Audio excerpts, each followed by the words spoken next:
Hello and welcome back to Bookish. Today I'm going to do a review. I'm going to review The Colony by Audrey Magee. This book was longlisted for the Booker Prize. I believe the short list is being announced today, and I would guess that this book would make the short list. I don't know, but I wanted to do a review of it today. I've seen lots of people do reviews here on BookTube of The Colony. It's been kind of a popular book to review, and most of the reviews have been relatively positive. If I remember, I'll link to some reviews of The Colony from other BookTubers in the show notes down below. So, The Colony is a story essentially set in 1979 amidst the troubles that taking place in Northern Ireland between Irish and Catholics, which is a leftover of English colonization of Ireland and kind of the violent, in a way, conclusion of a sort to the impact and legacy of colonization of Ireland by England, by Great Britain. So the plot of the story involves two characters who come from off this tiny island off the coast of Ireland and interact with the largely Irish-speaking population on this island, and their relationships they develop and the way in which they treat the people on the island and their expectations, and then the reactions that the people on the island have to them. The character who kind of, I think, drives the plot such as it is an English artist named, who's referred to as Mr. Lloyd. He comes to the island, this remote Irish island, to have what he hopes to be a quintessentially Irish experience. And so he can paint the cliffs on this island, these dramatic cliff views on the island. That's what he intends to paint. We get the impression that he is an artist who has not been as successful as he would hope, who might have had some success and then has kind of, his success has faded. His marriage is in trouble for various reasons, which he relates to art, which I don't think have a lot to do with art in general. He comes to the island, he's rude, he's demanding. Eventually he becomes, less rude, less demanding. He develops a relationship, a friendship with a young man on the island, one of the only young people on the island, a young man named James, who becomes kind of like his artist apprentice, who he teaches to draw and to paint, and James seems to have a natural talent for this, and their relationship is really important to kind of driving the plot, again, such as it is. Mr. Lloyd is disappointed to learn that he's going to be joined by another non-Irishman on the island, and that man goes by the initials JP. JP is a French Algerian linguist who has been to the island many times, and he's writing a dissertation on the preservation or decline of the Irish language. And he comes to this island because the population on the island is largely Irish-speaking.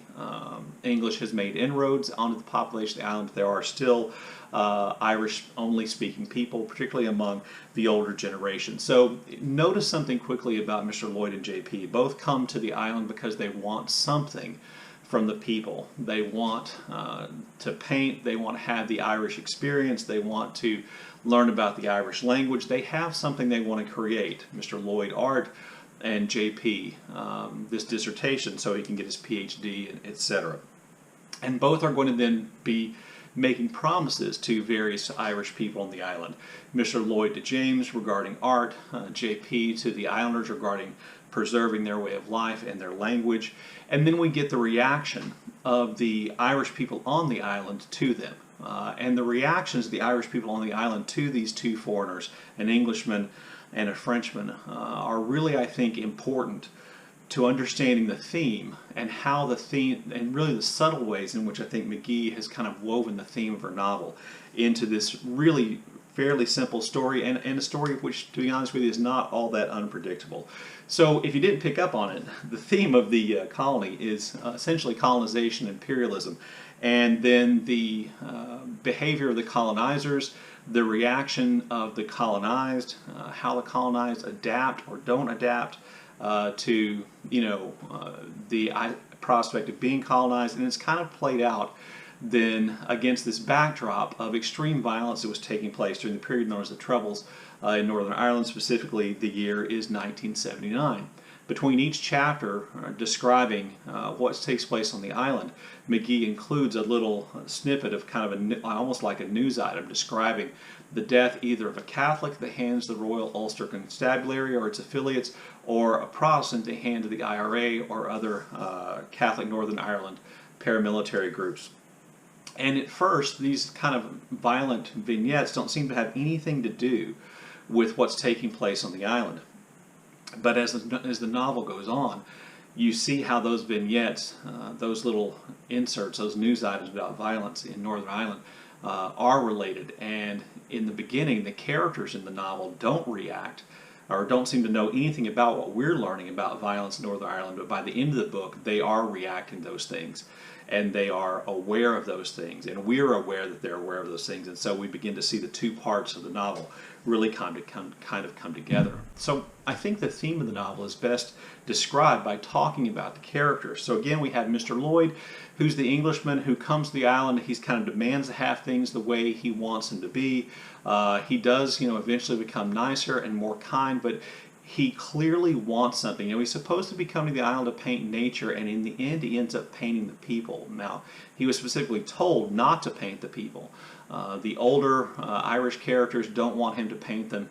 One of the younger Irish characters doesn't want them to be painted, but he does. And some of the Irish people on the island are okay with that, and some of them aren't. Some allow themselves to pose and to be painted by Mr. Lloyd, and some are resistant to the idea. JP, the French-Algerian linguist, he's come to the island. He makes tape recordings of the oldest woman, the grandmother on the island, because she speaks only Irish, and he believes her to have the purest kind of Irish language that has not been infected by English or by, contact with too many English people. And JP resents Mr. Lloyd because he thinks Mr. Lloyd, by speaking English on the island, is helping to speed up the decline of this kind of aspect of Irish culture, the Irish language. So Mr. Lloyd speaks no Irish. JP wants to speak only Irish on the language and on the island, and those two people kind of come to conflict with one another really, really quickly. The Irish people on the island who deal with these two men have various reactions to them, and they react to this idea of essentially being exploited or being used or being visited by these non-Irish people on the island in different ways. There's James, I said, the young man who essentially he does speak Irish, but throughout the novel he speaks only English. He insists on being referred to by his English name, James, and not his Irish name, JP. He resists JP's efforts to try to make him, or try to get him to speak only Irish, and he essentially associates himself with Mr. Lloyd. He embraces this Englishman who comes to the island and who he thinks is going to help him have an artistic career and help him learn how to be an artist. And then my favorite character in the novel, and one who I see talked about the least, is Merid. Merid is a widow. Her husband, her brother, I believe, and her father all died in a fishing accident simultaneously, and so she was left as a young widow, and she is a beautiful young woman who is obviously then the object of desire for various reasons from some of the other men on the island. And so we see her then kind of in a weird way as a colony unto herself, potentially being exploited, being taken advantage of, or one man exploiting her perhaps, one man taking advantage of her, and one man who wants to protect her even at the cost of making her unhappy and perhaps doing her violence. So I think she is really, really interesting because of all the characters in the novel, she seems to be most aware of the decisions she's making.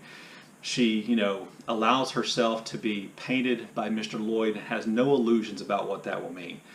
She engages in a sexual relationship with JP because that's what she wants. So as we get near the end of the book, the violence that we see, those incidents of violence in Northern Ireland, like I said, work their way into the novel, and they ratchet up the tension between the various characters. And so we begin to see how that violence works its way in.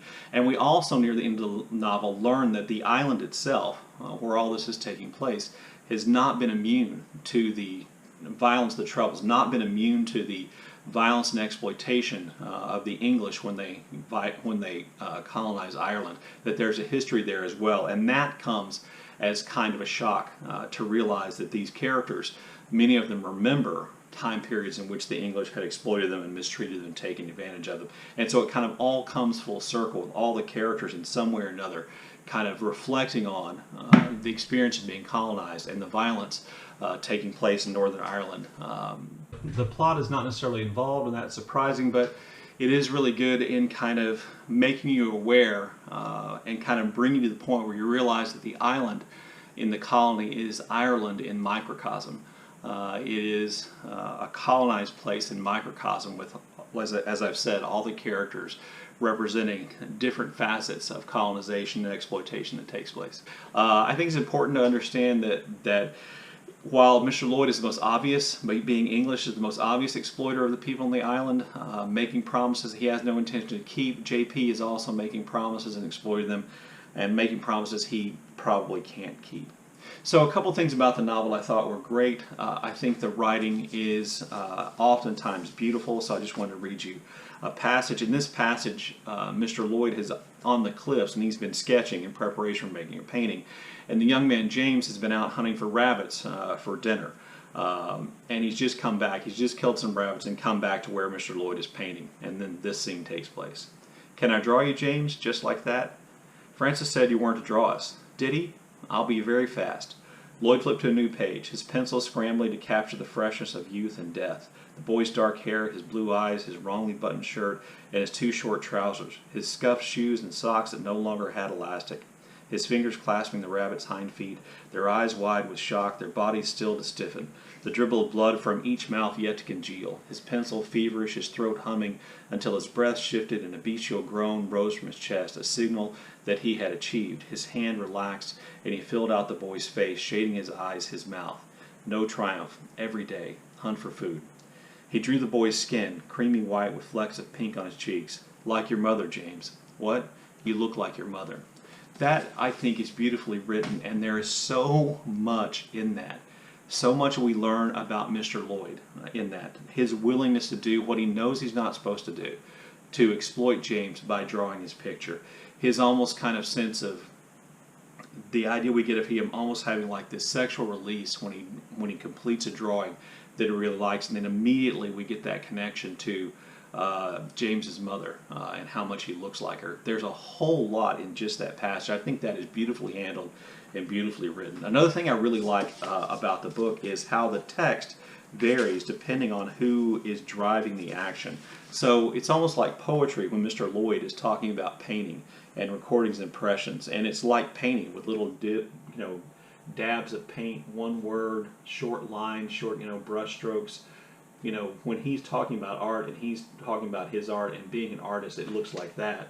When JP, who is a writer and an academic, when we're in his head, we get these big blocks of text with very few breaks, and it's all about words and it's all about language. I think that's pretty brilliant. I think it's great the way that Magee brings all this together at the end of the novel to create this kind of subtle but powerful point, and to bring kind of the theme of the colony all together. I think that's done incredibly well. There are some things about it that I don't like. I think we have to suspend our disbelief to believe that James is a natural-born artist who knows how to paint in oils with no training whatsoever, because essentially that's what we see him do.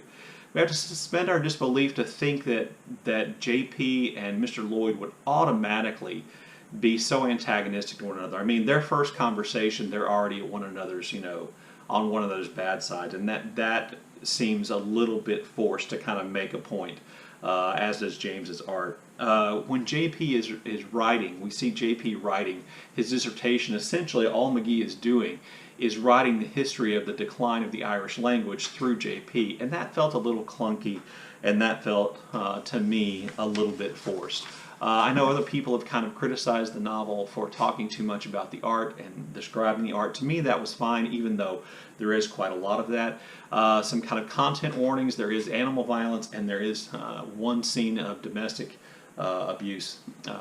One scene of domestic abuse, one scene of potential domestic abuse in the novel. But my overall impression of The Colony is that it is a very, very good book. I think it would be a worthy winner of the Booker Prize, even though I've only read 3 of the books.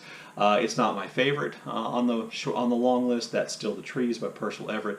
But I think it's a very good book, beautifully written. I think its theme is subtly woven throughout and comes home powerfully, even if the plot of the novel itself is not particularly involved or surprising. Anyway, a really good book.